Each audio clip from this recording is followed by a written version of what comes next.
everybody, Eric Solbox out at the factory today forming some lids. Thought I'd do a True Tale Tuesday. What I'm thinking about talking about today is how I became involved in adventure motorcycling. How I got into it, you know, I had no idea that people even did that sort of thing. It was 2007 and long way around had happened, I guess maybe, I think that happened in like 2004. And adventure motorcycling, I guess, was becoming sort of popular at the time because of that. But for me, what happened was that I wasn't ever really a street riding guy. I was always a dirt guy. That's where my interest always was. But I had acquired a CBR 600 RR, the bike formerly known as Black Fasty. And so I had this bike. I was actually taking ibuprofen before I would get on it. And then when I'd go to get off, my long legs, I would unfold them like a pretzel. Really uncomfortable. And so anyway, what happened was I was riding on the road a little bit.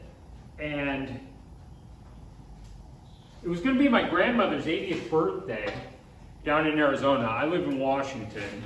And I used to be a painting contractor. And I had this little dog, a little Jack Russell Terrier named Nickel. And if you saw me, you saw him. He went to work. He was on every job site for about 10 years with me.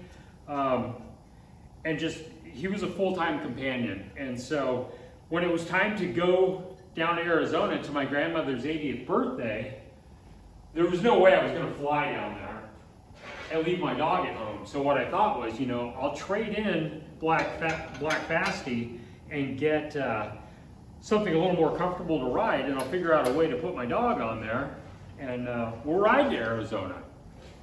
And so that's how I ended up buying a brand new, actually I traded that bike in at a Kawasaki dealership for a 2007 Kawasaki KLR 650. It was the Generation 1 model. I put a plastic box on the back of it, just one of those little totes, and I cut a hole in the lid, and I put my dog in it, and I put a full harness on him and a little lanyard so that he would actually be attached to the bike, made it so that it was safe. Actually, my first set of luggage for a motorcycle actually consisted of that box with two really small suitcases bolted to the side. And I was really into ultralight backpacking at the time, so all of my gear really could be condensed down and was very light. So, you know, basically I packed all my shit in there, and I jumped on the road on this KLR. I had no idea people even did that sort of thing, you know. For me, it was just a matter of, you know, I wasn't willing to leave my dog. I want to go down there for my grandma's 80th birthday, and so I just basically did what I needed to do to make that happen. And I had so much fun on that trip. We camped on the way down there. We ended up going to the Grand Canyon. I ended up going in Nevada. We went to the, out on the extraterrestrial highway and went to see Area 51. And yeah, we just had a ball. We had a great time. And so, did that trip, made it back home, and I'm thinking to myself, man, that was a good time. I should actually try to, after that, somehow I figured out that, you know, they actually sold luggage for these bikes.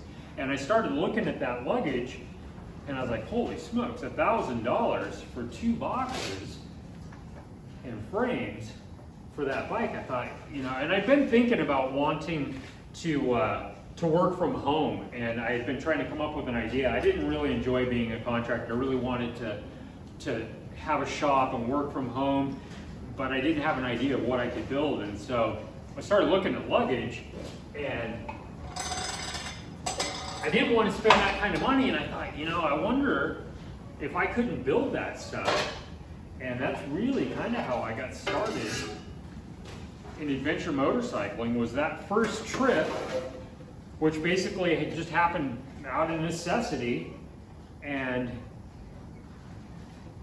just had so much fun that, you know, I never had any interest really in riding on the road, honestly. I just always wanted to ride single track on dirt bikes, and I've been doing that since I was like 4 or 5 years old. That's really where my heart was at. But that first trip, man, I had so much fun that I just really fell in love with being able to get out on the road on a motorcycle and see stuff. So anyway, I'm going to, this is actually the last end of the bending for this batch of boxes. So I'll let you guys go.